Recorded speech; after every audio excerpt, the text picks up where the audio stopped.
There's a movement afoot across the United States that seeks to overthrow our legal system and the Constitution to replace it with a foreign legal system that upends our American way of life. It seeks to replace these foundational elements of our constitutional order with Islamic law, known as Sharia. The principles of Sharia are at odds with the Constitution and the laws of the United States. As Sharia fails to include due process, treats non-Muslims as second-class citizens, and prescribes barbaric punishments.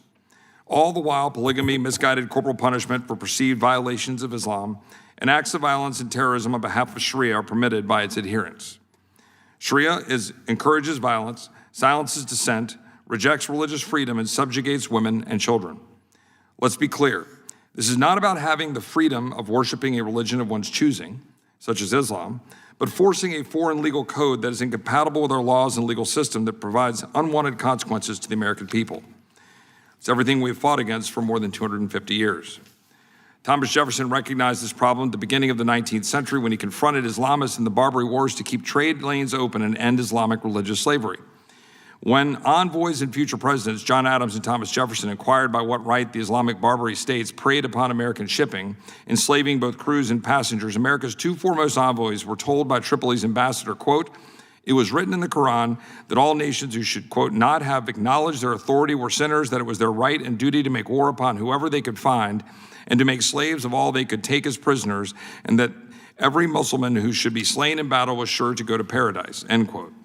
While the rest is history, with American Marines victorious on the shores of Tripoli as their anthem rings, the American people, this Congress, must recognize the same issue our founders identified and defeated over 200 years ago.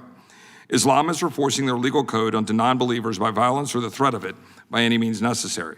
The same problem of radical Islam enforcing Sharia has reared its head in the 21st century, this time using different tactics to advance it across the United States. Some of you might think of Sharia as a 2010s buzzword. That is wrong. Over the last few years, efforts to impose Sharia on American communities have taken off, and nowhere more than in my home state of Texas. In 2024, members of a Plano mosque sought to create their own 402-acre Islamic enclave governed by Sharia within the state of Texas. It was called the East Plano Islamic Center, or EPIC. And thankfully, after advocacy by many in Texas, the Texas state government has currently stymied it from advancing. EPIC's leader, Yasir Qadhi, is a prominent imam with a long history of involving himself in Islamist causes, openly expressing hatred for Jews and support for Holocaust denial ideas. Despite claims Qadhi renounced his earlier extremism and anti-Semitism, in October 2016, Qadhi offered a defense of the Taliban. And following the October 7th attacks by the terrorist group Hamas, in which over 1,200 Israelis were murdered, Qadhi declared he had, quote, the luxury of bluntly saying, "I am not going to condemn the fight of an oppressed people," end quote. However, EPIC is only one example of Sharia taking root in Texas. Shadow Islamic courts have also proliferated. One Dallas tribunal, for example, purports to make final judgments on legal disputes according to Islamic jurisprudence, placing Sharia law above binding state and federal law.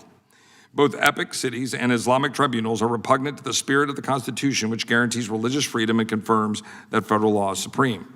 We see further evidence of a Sharia movement with imams making concerning claims.